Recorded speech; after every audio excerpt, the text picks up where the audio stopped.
It is time for us to check the forecast, and I'm going to play a sound that Pat Pagano just missed this weekend. That is the sound of a tornado. And Pat Pagano was on the Cape. He left, and a tornado came. Good morning, Pat. Yes, and interesting thing about it, when I was in Chatham, and on Sunday, I was discussing with everybody that I was hoping to leave by 11 a.m. Monday morning, so that I could get home ahead of the severe weather and begin working in the weather center. And they rolled their eyes.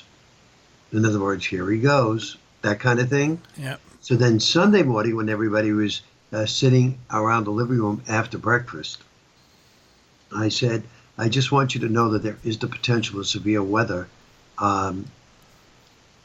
tomorrow. And what time are you leaving Joanne? It's our house. Yeah. And she said, well, Vinny and I will probably leave tomorrow night, Monday night. I said, I'm going to suggest that you leave earlier because of the potential of severe weather and even a tornado. And she said, Pat, this is the Cape. We don't get tornadoes here. Yeah. I said, says you. And her husband just looked at her. And he said to her, he said, don't you think the man knows what he's talking about? She goes, I didn't say he doesn't, but we don't get tornadoes here, just the way we don't put clocks around the house because there's not one clock. And I remarked about that. She said, when you're here, you're on Cape time, which is no time. I said, I could appreciate that. I said, but I live by the clock. Right. I said, and I need to know where the clock is, and I don't carry my cell phone with me like everybody else. So I said, it wouldn't hurt you to have one clock. She says, you could look at the clock in the dishwasher. That's right. Just click on the dishwasher. So I reminded her yesterday there has been damage at her house. A tree fell down. Neighbor called her. I don't know exactly where. She's heading back up on Friday. By the way, they didn't leave any earlier on Monday, so they hit into all the severe weather. And I just reminded her, I said, Joanne, now is the, quote, time to listen to your friend who's a meteorologist for over 40 years. So anyhow, did you see the video of the roof coming off that motel? I sure did. I mean, everybody was sending me the stuff because they knew I was in Chatham. I mean, there's still like 5,000 people without power in Chatham. Well, yeah, that's what happens when the tornadoes came through Cornwall. It was it took a week and a half to get most of the people back up with electricity. Yeah, and I told you that Harry Connick Jr. lives there, right? I told you that. Yeah.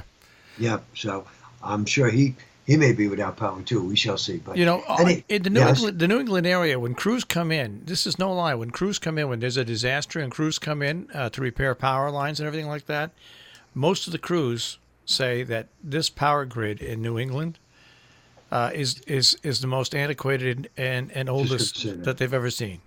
Mm-hmm. So they. That's why, remember that 10 years ago during that big storm we had, the entire state of Connecticut was without power. Come on, how can an entire state be without power? Really, think about this in today's modern age. An entire state? But anyways, so now let's get to the forecast because I didn't have the AC on last night. Right. One other thing to add to that, when you said about the electric grid, and I'm not trying to be... not trying to bring anybody's head down. But we all know that especially coastal New England has not had a major hurricane in years. We're talking a Cat 3 or better. So picture, folks, if a tornado, which is on the average 1/4 mile wide, and the clocked winds at 82 miles an hour at Chatham, if that did this damage, God only knows what would a Cat 3 hurricane do. And it's going to happen sooner than later. So just keep that in mind because they keep building along the shore. And, I'm totally against that. But, of course, that's where the money is and that's where all the taxes come from. If you live along the shore, your house is $1 million to buy. Uh, take the same house and move it, 50 miles inland, it's half the price. So, but it is beautiful at the shore. We'll have partly sunny and less humid weather, low 80s today, 60 tonight, sunny to partly cloudy, 80 to 85 Thursday. Friday, mid-80s, sunny, moderately humid. Sunny to partly cloudy, 85 to 90 Saturday and Sunday, and only moderately humid. And I trust you didn't go to the city yesterday. No. No, I I think it did was a not. good move. I stayed home and I watched Rogue One. Rogue One. Yeah, the Star Wars prequel. Oh, okay. I was thinking of my car when you said Rogue One. No, I watched that. But it's it's when you talk about weather and first thing when I started to see these reports, I said to myself, "Gosh, Pat could have been right in the whole middle. He could have been filing live reports with us here from Chatham." But when you think about the weather and where we live and how unprepared really we are, years ago there was a debate. Companies didn't put power lines underground when they put new power lines in. Okay. And you know what? It would have been expensive, yes, and customers would have had to pay for it. Right. But over the long term, It would definitely saved a lot of headaches. headaches, money, everything else. But it's too late to do it now because now the cost is absolutely prohibitive. Just it's not even close. But oh well, what can you do? That's what everybody decided to do back then. So. I was telling, it's funny that you mentioned this because, again, we got into this conversation up there about how weather's changing. What do I think? Global warming, this, that, and all of that. And I was telling them, I said, I will have to agree that the weather has gotten more severe. Well, we've said, how long have you and I said this? The way global... The extremes are now the normal. That's exactly right. Everything is extreme, and the extremes are going to keep getting worse and worse. But also, the extremes are getting worse and worse, but everybody's got a damn camera now. So we all hear and see about these things much quicker than we used to years ago. And it helps us to... as meteorologists, it helps us to understand more of the way of severe weather. But I could tell you that on Long Island, and this goes back, we're talking 20 years, WALK, the radio station that I work for on Long Island, they asked me to do a hurricane seminar every year. This is way prior to Sandy. And I came up with the name, When the Big One Hits. And I went all across Long Island,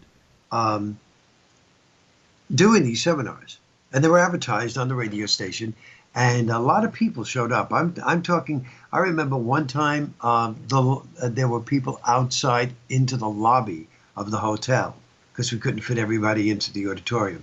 I have video to prove it. I have, I had made sure they taped me, so I have it on VHS. I now put it on DVD. But I had people in there showing everyone if a Category 3 hit on Long Island, where the water level would be on some of the famous spots. I also told them, I said, what do you think is going to happen to the subway system? I said, it's going to flood out. What do you think is going to happen to the tunnels? It's going to flood out. And you know what, folks? If you don't have advance warning of that, lots of people are going to die. Right.